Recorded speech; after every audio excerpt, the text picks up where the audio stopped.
Hey everyone, this is our lesson on solution concentration. And by the end of this lesson, you should be able to infer the quantitative, so calculated nature of a solution. And we're going to focus on molarity and dilution today. So before we get started, you may want to review gram to mole conversions because you may have to do those on some of these questions. So first, let's make sure we understand what concentration and molarity are. So concentration, which we note by using brackets, is the amount of solute dissolved in a solvent. Qualitatively, we could use the terms concentrated and dilute. So concentrated means a lot of solute is dissolved. And qualitatively, which means comparing to something else, this would be a dark color. So as you can tell in this picture, the darker color reds are more concentrated. Then you have dilute, which means a little solute dissolved. And that would be this lighter color over here. Then we have looking at concentration. We don't just want to look at it qualitatively. We actually want to be able to calculate values for these. And that's where molarity comes into play. So molarity, which is a capital M, is the calculated value of solute dissolved in solvent.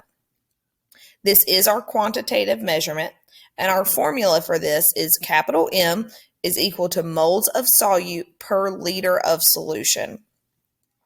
So if I give you grams, you will have to go grams to moles, which is just using the molar mass. And if I give you milliliters, you've got to go milliliters to liters, which we know is dividing by 1,000.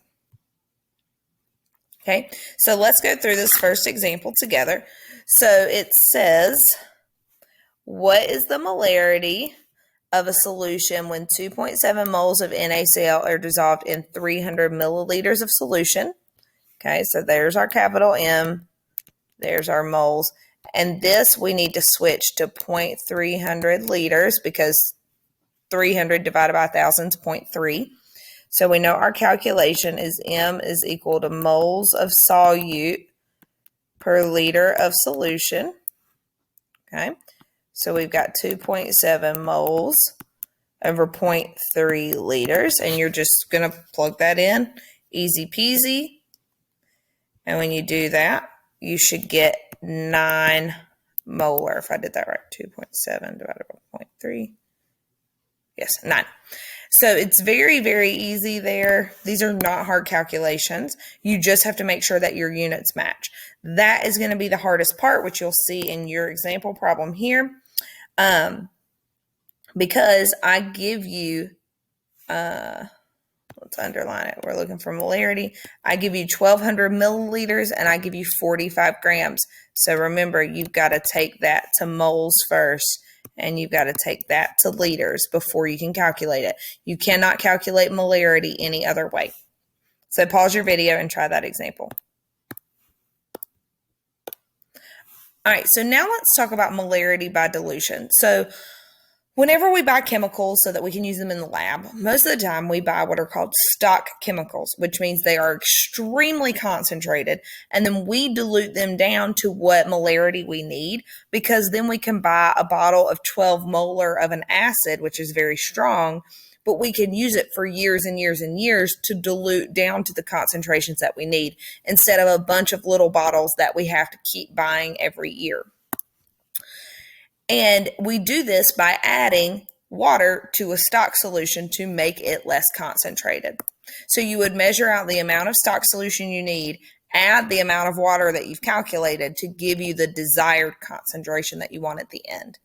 Your formula for this is M1V1 is equal to M2V2.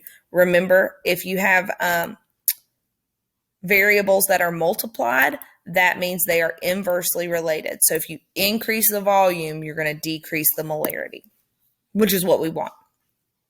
The ones here stand for your stock solution. The twos are your formed solution.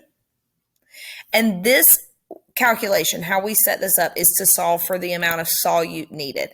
If I want to know how much water has to be added to get the molarity that we want, you will calculate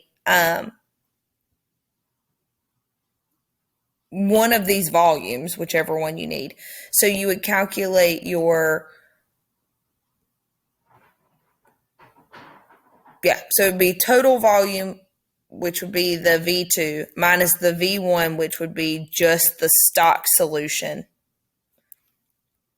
And then that would be giving you your water, because V2 is stock solution plus water. So let me kind of write that down just so you have that. So V2 here is stock plus water, whereas V1 is just the stock. Okay.